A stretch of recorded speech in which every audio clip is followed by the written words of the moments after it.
coming up on the Lead Ministry Podcast. Yeah, this is just this idea that your, whatever meeting you have will expand to whatever size you give it, essentially, right? So if you give an hour and a half for a meeting, it's going to go an hour and a half. It's going to go an hour and 45 minutes. Meetings don't get shorter, usually, on their own. And now your host, Josh Denhart. Hey, everybody. Welcome back to another episode of the Lead Ministry Podcast. This is part 2. This is last week was Time Hacks for Busy Ministry Leaders, part 1. And this is Time Hacks for Busy Ministry Leaders, part 2. So, Bill, we had 10 wonderful things for time hacks. And guess what, buddy? We just ran out of time. I know, we need to apply the time hacks to the episodes. Yeah. Well, to be truthful, if we're going to give people a thorough understanding of how to do these time hacks, there's no way that we were going to rush through all 10 of those. Well, for the sake of review, we had batching. And batching is simply doing very similar tasks all at once so that the startup cost and the close down cost aren't costing you anything. You can do this with food preparation. You can do this with postcards to ministry leaders. You can do this with Sunday school prep. You can batch a ton of things. Number 2, there is a great value in simply saying no or bringing up to senior leaders. Do we really want to do that? Bringing it up in a respectful way, but trying your best to not say yes to everything. And by the way, Bill, you brought up a great point, which I do believe is true, that so many people in ministry think, well, it is a kingdom thing. We got to say yes and amen to everything. No, you don't. If you say yes to this, you're probably going to automatically be saying no to something else, and that could be a better thing. So be cautious. The 2-minute rule. If it takes 2 minutes or less, jump on it right now, or set aside a chunk of time that you're going to do all of those little 2-minute things so that they don't interrupt you. Moving on. Again, you can go back and listen to the previous episode, time blocking Pomodoro. So this is having a dedicated 15 to 25 minute block that you are going to be unbelievably, insanely focused. And then you're going to take a 5-minute complete timeout, get up, do nothing, burn time, go for a walk, go for a bathroom, drink an entire cup of cold water, reinvigorate yourself, and then come back and do another 25. This is really important. There's a great book that I read about this exact topic. We can talk about that another time.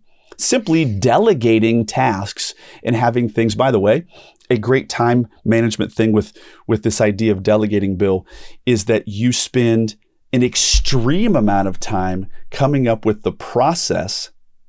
Don't prematurely hand something off because it's not going to go very well and you're going to have to go back and do a bunch of stuff. That's a time destroyer. So before you ever hand it off, spend multiple 25-minute Pomodoro blocks to dial in how you're going to hand this off so that you can have predictable, really, really, really good results. We're going to talk about this in our next episode, which is how you can make sure that you're truly handing stuff off in a way that's going to honor the other person. Because watch this, if you shortcut, you just go, well, it's kind of like this, just do it, get away from me. No, that's not delegating, that's task dumping. And we don't want to do that. Any thoughts, Bill, about these crazy big 4 things that we talked about? Time hacks for busy ministry leaders. Any thoughts before we move on? No, I think on the delegating side of things is you make a really good point because people hear delegate and they go, oh, that means just giving my task to somebody else. But I think you're so right in that it actually takes double the amount of time to delegate something in the beginning, but you actually get it back on the back end once it's delegated well. And so I think people just have to count the cost for that. That's exactly right. And it's simple things like taking the time. Everything you do really does have a process. People are not just out there flying randomly. Nope. You have a process for things. It takes time, though, for you to slow down enough to write it down, to actually detail what the most efficient way. to do this process. And so, as a ministry grows, this is one of the number one things you need to scale a ministry is to begin to write standard operating procedures for all of your ministry tasks so that you can hand them off well. And hand them off in an honoring way. Yes. Dumping is destructive. Number one, dumping is not honoring another person. Delegating is honoring a person. Dumping is fast and furious, but it disregards another person and their time. They're confused. They don't exactly know. They're handing you a subpar product back and you're frustrated with them. You're like, hello, dummy. How come you can't read my mind? Because people can't read your mind, ding dong. Stop. Yep. Stop dumping. Start delegating. And by the way, it does take time. By the way, this guy, one of my favorite leadership authors, Rory Vaden, he calls this ROTI. Not ROI, return on investment, but ROTI, return on time invested. And he would go so far as to say, take however long the task takes. Let's say that the delegated task that you're going to take is going to take somebody 5 minutes to do. He would take 30 times 5 minutes. That's now 150 minutes. And he would dedicate 150 minutes to ensure that he's handing off that 5-minute task in an absolutely dialed in way. What does that mean? That means maybe a photo that has been uploaded into Canva, that has arrows, that has very succinct language. And they're like, oh, this is absolutely simple. Well, it took me 150 minutes. I hope that you crush this and have no questions. You follow what I'm saying? Yes, but absolutely. The simple idea that you handed somebody a laminated card that has a photo, succinct, like wordsmithed all the way down instructions, that feels honoring to them. Yeah, absolutely. No and guesswork. it makes it replicable as well. Yeah. So if you ever move on for the ministry and you think, if you ever sitting there thinking this ministry would crumble without me, you haven't done a good job of as a minister yet, right? That's it. You should get to the point where you have enough of your processes detailed for people in such a way that they could read your process and pick it up and do it. That's making your ministry resilient. And you're doing that to honor King Jesus, right? That's like exactly right. This is kingdom work. This is exactly right. We're going to dive deep into this on our next episode. But now we are going to jump into time hacks for busy leaders, number 6, 7, 8, 9, and 10. Okay, time limits for meetings. You are speaking my language. Take it away, Bill. Yeah, this is just this idea that your whatever meeting you have will expand to whatever size you give it, essentially, right? So if you give an hour and a half for a meeting, it's going to go an hour and a half. It's going to go an hour and 45 minutes. Meetings don't get shorter usually on their own. And so one of the ways that you can actually really get more time back is by limiting your meeting. We're talking about this 1, 2, 3 agenda items, and we're going to do it all in 30 minutes. That means there's not time for fluff and a story about this and all of these other things, and we can't talk in a circle. We have to be efficient for this meeting. And so it sets the tone for everyone in the room. We have to accomplish this in this time. Okay, dude, I was literally talking with my family about this last night because my daughter, who's 17, was like super upset and decrying the idea. She goes, if I have 10, by the way, my daughter is so cute. She's super cute. And she is a total girly girl, fix herself up. So, dude, listen, speaking of carrying on and telling a story, if I wanted to be efficient, I wouldn't tell this, but I want color and decoration for this story. So I'm going to tell it. Yeah. All of a sudden, when she was 2.5 years old, this is a dead truth. She would come into our bedroom, walk up to my wife and say, Mom, my wife would be like, oh, yes, Mariah. Can I get my ears pierced? She's like, no, sweetheart, go back to bed. Okay. And then she would go toddle off. Right? It's like, what in the world? She would go, Mom, yes, Mariah. Can I have chapstick? No, you don't. So she wanted to do girly girl stuff, wanted to get her ears pierced and do every single morning for infinity. So she's been a girly girl from birth. This is not a learned behavior. Somehow she was endowed with the idea of wanting to be a cute girl. Fine. So she said, last night, no matter if I give myself 10 minutes to get ready Or if I give myself an hour to get ready, I accomplish the same. I don't do anything different. I leave the house looking exactly the same. Love that. And so Yes. now hear me out. I couldn't think of it, but there is truly a principle that says whatever you allot, you will fill that time. I couldn't remember the principle. Do you happen to know what it is? Like there's a dude's name. Yes. I don't remember, but it's kind of like your task will expand to the time allotted. Yes. Dude, for we it, need to you know? Google that. We need to Google who that dude is. Yes. Because it's a thing. It's actually a thing. And so there's a lady that I know, and her husband travel the world. And so then she was so overwhelmed because packing would take her a week long. And she goes, this is out of control.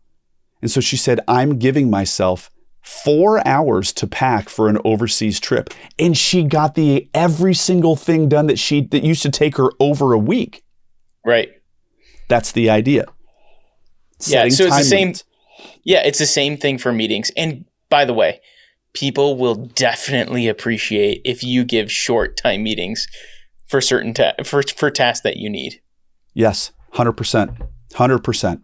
Next one, standing meetings or uncomfortable chairs. Now, if I could take this one, Bill, this is so funny. So if anybody is in children's ministry, you should know a guy named Jim Weidman.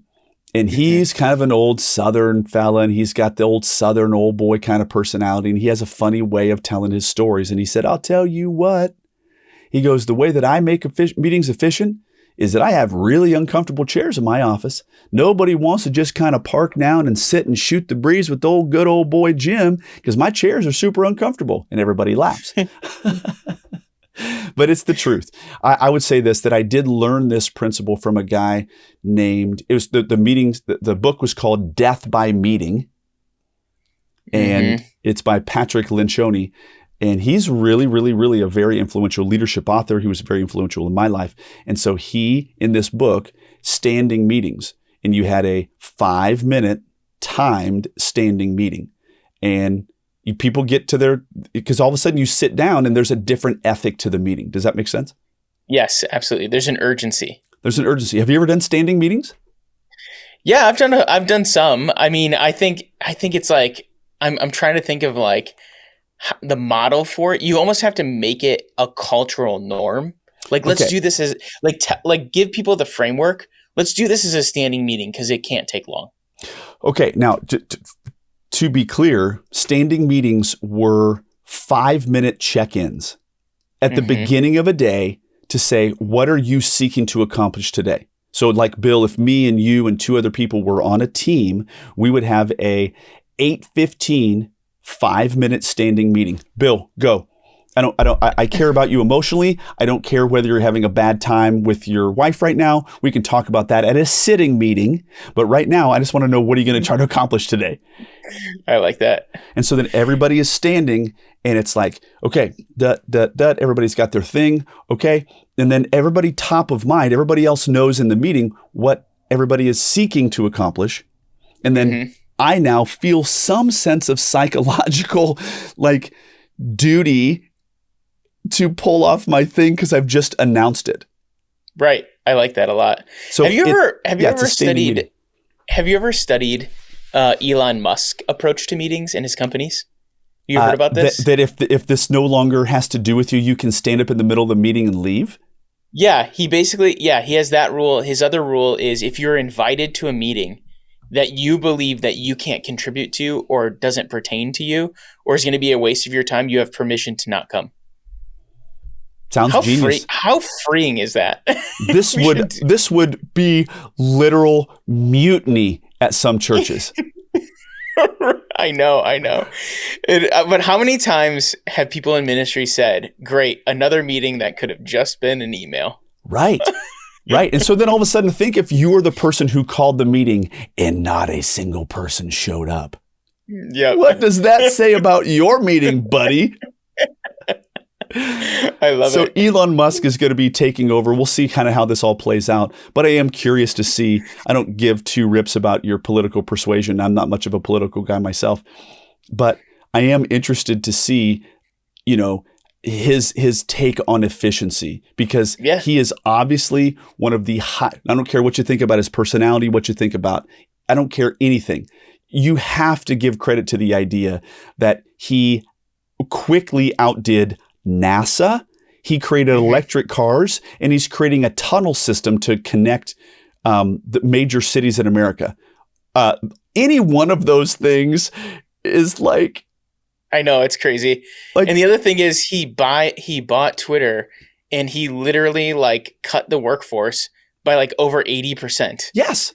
And it's still going forward. He's an interesting guy. He's an interesting guy. And so the idea that he happens to have this idea for meetings, take note of it, because the guy's clearly getting a lot done. Yep, absolutely. All right. What about this? We talked earlier on our last episode about having a propensity toward no. Yes. But this one, number 8, is a stop doing list. Yes. And this one is really an interesting way to kind of reframe your mind. So many of us, I mean, I do this all the time. If my brain is going crazy and I feel like I'm super overwhelmed, one of the first things I do is write a list of the things that I need to get done, because it gets it off of my brain, my mental load. Me too. I do very good at that. I think so many people do that, right? But what this is how can you build efficiency into your workday? Sit down, make a list of the things that you need to stop doing, not the things that you're doing, but the things that you need to stop doing. And so on that list could be like, man, I just spend so much time doing this one task, and really it's not even my job. I shouldn't be doing this task. You can put that on the list. You could put on the time wasters that you have. Man, I need to stop getting caught up talking to Jackie over here. Okay. When I get in a conversation with her, goes an hour and a half. Yes. You know, like. Yeah, it's no longer a water cooler moment. You're actually like mining the water from Fiji. Stop. Right. So that can just help you to figure out where in your ministry work week are you getting bogged down, and help you identify what you need to eliminate. Now, listen to this. This is very, very, very interesting. I just had a conversation with my brother-in-law. He's a very good guy. He builds multi-million-dollar homes. I think he's got 6, $750 to $1.5 million homes being built right now. 6 at once. That's crazy. That's crazy. I have no clue how he does it. Well, here's one of the ways that he does it. He literally told me yesterday on the phone that every single week he deletes Facebook, Instagram, TikTok, and X, Twitter. He deletes it every single Sunday night, and he will re-put it on his phone Friday evening. That's amazing. So he deletes the app, and his wife, they're all coming over for Thanksgiving, and we love them, and they're super fun. And she was like, I'm sorry, how about self-control? And he goes, well, what I'm telling you is, if I don't have it, then why would I not go to this level? Right. I've tried self-control. It's not working. So then I delete these apps, and I'll put them back on. I think it's genius. I would argue that is a form of self-control. He is practicing self-control. Thank you. I can't wait to tell him that my friend Bill told him that he's a genius of self-control. Yes, it's true. You got to figure out what works for you. You got to figure out what method will help you eliminate these things and put them in the proper place in your life. And if having Facebook on your phone is something that distracts you, then self-control is deleting it for the week. Yes. It is. And the funny thing is that on the weekend, he's my one guy. I mean, Bill, do you have that one guy or that one gal who you guys send like the meme or the silly little video? He's my guy. You know what I mean? Yeah. So you just wait for him to open it up on Fridays. Yeah. And then I just get loaded with all of these fun things. But the idea of having a stop doing this list, even if it is, limit my time, or understand that if I go down and I knock on this dude's door, it's going to be a 40-minute deal. Yep. And that is okay. I might want to do the 40-minute deal, but understand, it's basically taking stock of your time suckers. Am I right? Yep. Absolutely. Okay, let's do the next one. weekly review. Talk to us. I think I know what this is. I've done this before, but I want to hear from you. Yeah, so I actually do this. So I've done the weekly review before, but I'm actually switched it to a weekly preview now. So the weekly review is like at the end of the week, you kind of like write down like, hey, what are my wins for this week? What did I accomplish? It helps you kind of solidify the wins that you had in your ministry week. That's a great place to write your list of things I need to stop doing. What did I do this week that I don't need to do? Fair. That I shouldn't be doing? So you can kind of look backwards. I actually like to do a weekly preview now though, which is on Sunday morning, I wake up super early before church and I go to Starbucks because Starbucks is open, and I sit there and I look at my entire week and I look at every single day and I write down all of the events that are happening, both church events and family events. And so let's call those the big rocks, the things that you can't get around. Right, absolutely. And I just like kind of absorb into my mind what this week is going to look like. And it helps me so much. I can't even tell you. Like this was world changing for me because then instead of going throughout my week all frantic about what am I have to do next? What do I have to do tomorrow? I already I've kind of like wrapped my arms around it already, and I've begun to prepare for it. You know, my mind is already there for all of those things. So I do the weekly preview now. Okay. So there is a company out there called the Best Self Company. And, you know, I kind of bought into them for a while and I got a couple of their physical journals, and it's called the Best Self Journal. And what it sought to do was to like codify and solidify the very thing that you're talking about. So then it has a weekly preview. It has a weekly review, because let's say that you previewed it. Well, did I actually?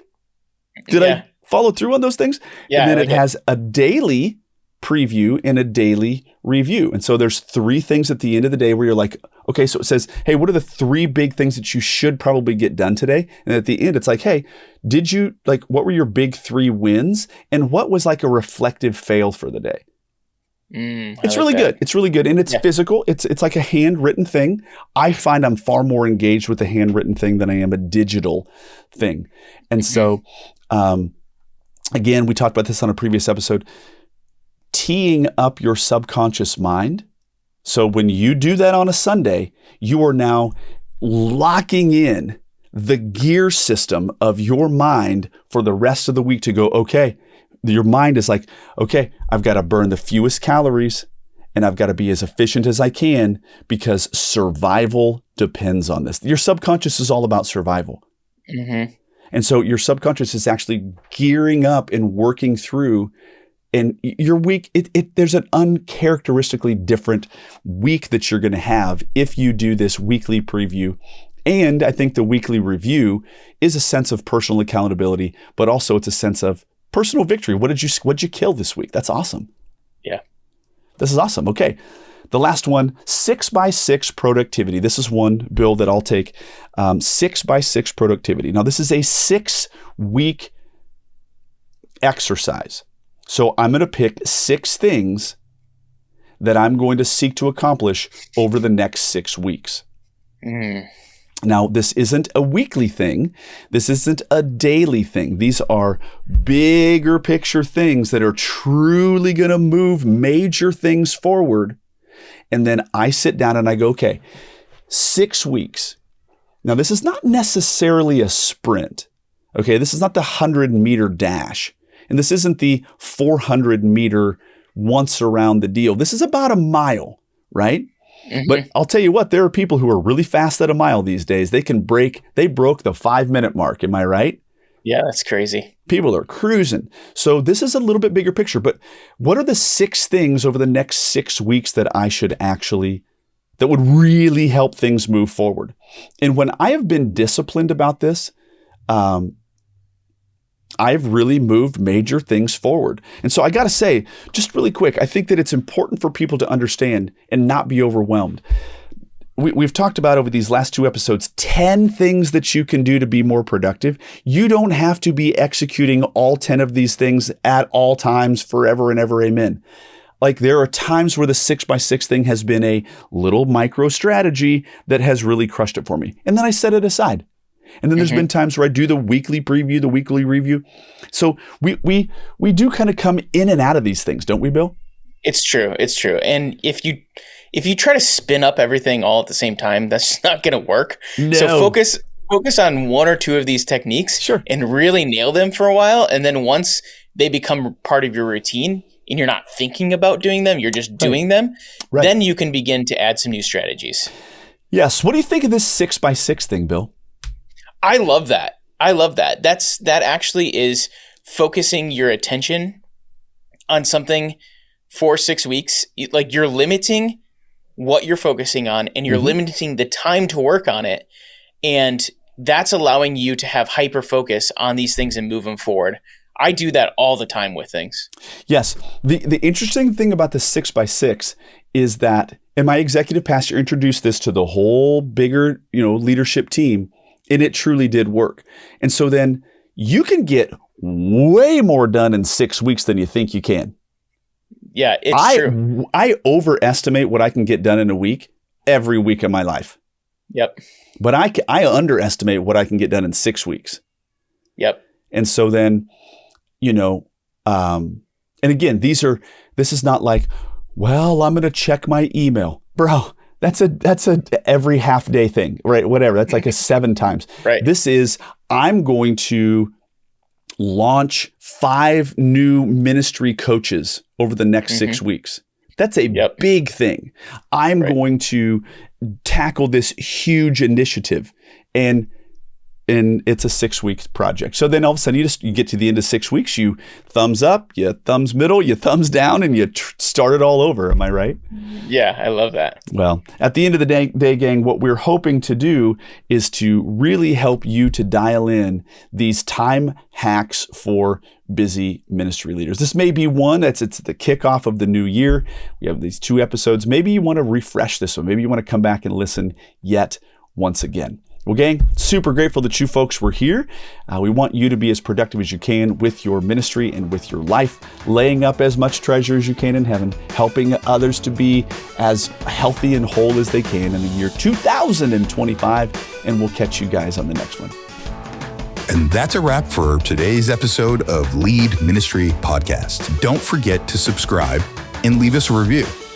Make sure to follow us on Facebook and Instagram, and visit leadvolunteers.com for more episodes and resources. Thanks for listening,